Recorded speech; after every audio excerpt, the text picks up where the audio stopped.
একজন যখন হাসতে থাকে তখন তার শরীরে 500টা গুড কেমিক্যালস রিলিজ হয়। শুধু তাই নয়, হাসলে আমাদের হাসির সাথে সম্পর্কিত কয়েক ডজন মাসেল আছে যেটার একটা এক্সারসাইজও হয়। এবং সবচেয়ে মজার ব্যাপার কি জানেন, একজন যখন হাসে তখন 5টা বড় সমস্যা থেকে সে মুক্ত হয়ে যায়। কি সেই সমস্যাগুলো?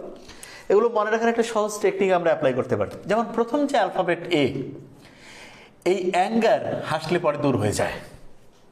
এরপরে বি, ব্লেমিং, অন্যকে দোষ দেওয়ার যে মেন্টালিটি, এটাও হাসির মাধ্যমে দূর করে ফেলা যায়। এরপরে রয়েছে কমপ্লেইন নি, সি দিয়ে, এটাও দূর হয়ে যায় হাসলে। ডিতে হচ্ছে ডিস্ট্রাকশন। ডিস্ট্রাকশন এটা মূলত যে কোনো জিনিস থেকে নিজেকে আবার ফোকাস করার জন্য হাসির সাইকোলজিক্যাল ইফেক্ট অপরিসীম। এবং লাস্ট যেটা ইতে হচ্ছে ইগো। কেউ যখন হাসতে পারে তখন তার ভিতরের যে অহমিকা, অহংকার, এটা অনেকটাই উবে যায়।